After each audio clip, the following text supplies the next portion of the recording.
Hello students, आज का topic है कृष्णचंद्र शर्मा। कृष्णचंद्र शर्मा जो हैं वो हैं एक सुप्रसिद्ध हिंदी साहित्यकार, आलोचक, भाषा वैज्ञानिक और सबसे अधिक जो ये सुप्रसिद्ध हुए थे, जिन्होंने प्रसिद्धि प्राप्त की थी, वो थी लोक साहित्य यानी कि कौरवी लोक साहित्य ग्रंथों के रचयिता स्वर्गीय डॉक्टर कृष्णचंद्र शर्मा जो हैं वो मेरठ जिले के सुप्रसिद्ध साहित्यकार थे। मुख्य रूप से इन्होंने जो प्रसिद्धि पाई थी वो थी कौरवी लोक साहित्य के ग्रंथों के रचनाकार के तौर पर, यानी कि इन्होंने कौरवी लोक साहित्य के लिए बहुत ज़्यादा कार्य किया और उसी से इन्हें जो है वो प्रसिद्धि प्राप्त हुई थी। तो आज जो है हम इन्हीं को डिटेल में पढ़ेंगे। तो कृष्णचंद्र शर्मा का जो जन्म है वो सन 1911 में बुलंदशहर में हुआ था, यानी कि यूपी में ही हुआ था, उत्तर प्रदेश। इनका अधिकांश जीवन जो है वो मेरठ में व्यतीत हुआ और शर्मा जी जो है वो मेरठ कॉलेज मेरठ में एसोसिएट हिंदी प्रोफेसर रहे हैं। ये एक प्रमुख हिंदी साहित्यकार, आलोचक, भाषा वैज्ञानिक, लोक साहित्य ग्रंथों के रचयिता थे। जैसा कि मैंने आपको बताया कि ये जो मुख्य रूप से इन्होंने जो प्रसिद्धि पाई थी वो लोक साहित्य यानी कि कौरवी लोक साहित्य के ग्रंथों के रचनाकार के रूप में पाई थी। लोक चेतना से जुड़े अनेक विषयों के लिए इन्होंने शोध छात्रों को प्रेरणा दी, मतलब इन्होंने और छात्रों को भी इसके लिए प्रेरणा दी कि वो लोक साहित्य, लोक चेतना से संबंधित विषयों पर शोध करें। तो शर्मा जी ने कौरवी भाषा के विकास के लिए कुरु लोक संस्थान की भी स्थापना की, यानी कि इन्होंने कौरवी के विकास के लिए बहुत योगदान दिया। इनकी जो मुख्य रूप से जो ये जाने जाते हैं वो हैं गोमेल भास। गोमेल भास जो है इनकी जो कौरवी भाषा में प्रसिद्ध एक ग्रंथ है जो इनके द्वारा संपादित है। गोमेल भास का अर्थ है ग्राम्य कथन। कृष्णचंद्र शर्मा ने परिश्रम और धैर्य के साथ जीवन के अनेक रंगों का संयोजन गोमेल भास के रूप में संग्रहित किया है।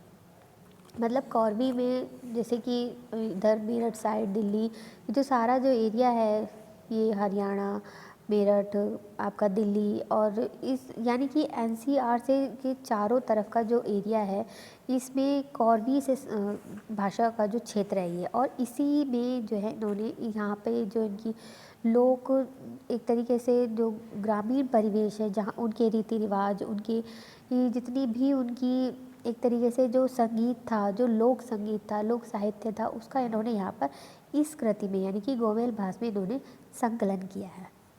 जैसे कि इसका अर्थ ही पता चल रहा है कि ग्राम्य कथन, जो ग्राम से संबंधित जितनी भी रीति रिवाज थे, जितने भी साहित्य की जो भी ये कर सकते थे वो इन्होंने किया इसमें। तो इसके अंतर्गत जो है इन्होंने जीवन के सभी जो रंग हैं उसका यहाँ पर इन्होंने संयोजन किया गामेल भास में। गामेल भास के अंतर्गत जो इनका जो मुख्य मोटिव था वो यही था कि कौरवी भाषा को जो इन्होंने प्रचार प्रसार किया जा सके। और दूसरा जो है इनका जो साहित्य है, जो इनका ग्रंथ है जो बहुत अधिक प्रसिद्ध हुआ था, वो था लोक जीवन के स्वर। इसके अंतर्गत इन्होंने लोक गीतों का संग्रह किया, यानी कि कौरवी के अंतर्गत जितने भी दैनिक जीवन से संबंधित जो गीत थे, लोकगीत थे, उनका यहाँ पर इन्होंने संकलन किया है। वो खुद ही स्वीकारते हैं कि लोकगीत जो हैं वो हमारे दैनिक जीवन से संबंधित है और इन स्वरों में मार्गदर्शन की क्षमता है। उन्होंने लोकगीत और स्वर की उपयोगिता के स्वीकार करते हुए 37 वर्ष के गहन अनुसंधान के आधार पर लोक जीवन के स्वर जो उनकी ग्रंथ है उनका, उसे संकलित किया है। डॉक्टर कृष्णचंद्र शर्मा का लोक साहित्य मुख्य रूप से कुरु प्रदेश को समर्पित है और इन्होंने पूरी मेहनत और लगन से इन गीतों को संकलित कर प्रकाशित करवाया। कुरु प्रदेश में घर घर में गाए जाने वाले सैकड़ों वर्षों से प्रचलित लोक स्वर जनजीवन और उसकी संस्कृति आदि भावों को प्रकट करते हुए प्रतीत होते हैं, और ये गीत अपने आप में भावप्रद, संस्कार और संस्कृति के उद्घाटक और काव्यगत अनेक गुणों से युक्त हैं। ये गीत वर्तमान और भावी पीढ़ी के लिए अत्यंत महत्वपूर्ण है। कौरवी के इन लोक गीतों में कुरु प्रदेश के जीवन का चित्रण और विवेचन जो है वो बहुत ही विस्तृत रूप में हुआ है। जैसे कि इसमें हर एक जीवन से संबंधित हर एक उत्सव, हर एक जो भी स्थितियाँ होती हैं उससे संबंधित गीत इसमें गाए जाते हैं कुरु प्रदेश में। जैसे कि जन्मों से संबंधित और विवाह से संबंधित। इसके अतिरिक्त इन्होंने बहुत और भी बहुत सारे हैं, जैसे कि धार्मिक गीत। धार्मिक गीत के अंतर्गत जैसे कि देव उठान, देवागमन, देवी पूजा, कार्तिक के गीत, गंगा स्नान के गीत आदि गीत जो भी लोक जीवन में प्रचलित है, वो सब इन्होंने इसमें लोक जीवन के स्वर जो इनका ग्रंथ है उसमें इन्होंने प्रकाशित किए। इसके अतिरिक्त हास्य परिहास, नृत्य गीत, मान, सौतेय ढाक, खींच, आक्रोश आदि के गीत भी गाए जाते हैं। तो इस प्रकार स्पष्ट है कि कृष्णचंद्र शर्मा द्वारा जो रचित लोक जीवन के स्वर जो इनकी गीत संग्रह है वो लोक गीतों का श्रेष्ठ समुच्चय है। साथ ही लोक की विधाएं लोक साहित्य के अंतर्गत महत्वपूर्ण स्थान रखती हैं, क्योंकि इसमें जो है जन जीवन के विविध पक्षों का स्वाभाविक चित्रण होता है। मेरठ परिप्रेक्ष्य के परिक्षेत्र के लोक साहित्य में लोक संस्कृति का सच्चा स्वरूप जो है वह प्रकाशित चित्रित होता है। ये स्वरूप जनमानस में आज होली के अवसर पर कहीं मेलों में उत्सवों के आधार पर राग डाकने के रूप में मुखरित होता है।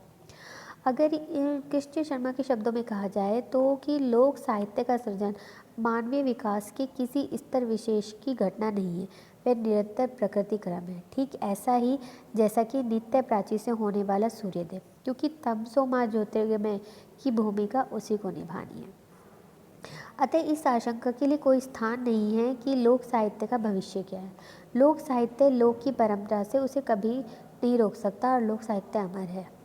निसंदेह कहा जा सकता है कि लोक साहित्य का भविष्य उज्ज्वल है। अपनी अस्मिता, अपनी मनीषा, प्राण शक्ति को परखने और पहचानने के लिए लोक और साहित्य के पास हमें लौट कर ही जाना पड़ेगा। तो इस प्रकार से लोक साहित्य के लोक जीवन के साहित्य का जो इन्होंने इनकी जो कृति है उसमें कवि ने कुरु प्रदेश से प्रचलित कौरवी के लोक गीतों को यहाँ पर इन्होंने संकलित किया है। इन गीतों में स्त्री गीतों की प्रधानता है। भारतीय लोक परंपरा में गाए जाने वाले से तीज, त्योहार, शादी, जन्म मृत्यु आदि गीतों को इस कृति में संकलित किया गया है। तो इस शॉर्ट में हम ये कह सकते हैं कि जो कृष्णचंद्र शर्मा जी हैं इन्होंने लोक साहित्य और लोक जीवन से संबंधित सभी पक्षों को बहुत ज़्यादा महत्व दिया और उसी से संबंधित इन्होंने कार्य किया, चाहे वो गोमेल भास हो, लोक जीवन के स्वर हो या कौरवी शब्दकोश। कौरवी शब्दकोश के अंतर्गत इन्होंने अनेक छात्रों की सहायता से और स्वयं संबंधित स्थान पर जाकर कवि ने शब्दों का चयन किया। ग्रामों में जाकर यानी कि गुरु जनपद के गांवों में, दूर दूर के गांवों में जाकर इन शब्दों का सत्यापन, निरीक्षण और परीक्षण किया। मुहावरे और लोकोक्तियाँ एकत्र की और इन सभी का जो इन्होंने अपने कोश यानी कि कौरवी शब्दकोश जो है इनका ग्रंथ है, इस कोश में जो है इन्होंने इसे संकलित किया। इस कोश ने जो है कौरवी भाषा को समझने व स्थायी रूप प्रदान करने में अहम भूमिका निभाई है।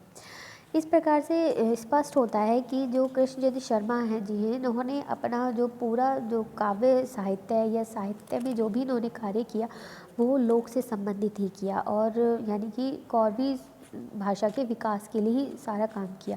चाहे वो उनका ये कौरवी भाषा के लिए जो संस्थान स्थापित करना हो, जैसे कि कुरु लोक संस्थान की जो इन्होंने स्थापना की, चाहे इनका गोमेल भास हो या लोक जीवन के स्वर हो या फिर कौरवी शब्दकोश हो।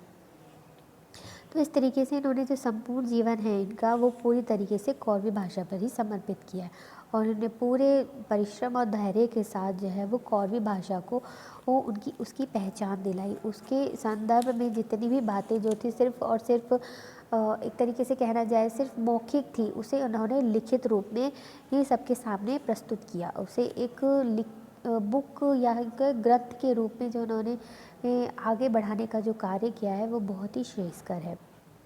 क्योंकि बहुत बार ऐसा हो जाता है कि लोक साहित्य अगर रचित ना हो, लिखित ना हो तो वो जो है वो उस पीढ़ी के साथ ही समाप्त हो जाता है, अगली पीढ़ी तक नहीं जाता। लेकिन जब वो लिखा जाता है, उसे लिपिबद्ध किया जाता है तो वो जो है वो आगे तक के लिए, बहुत आगे तक के लिए जैसे कहना चाहिए संचित हो जाता है।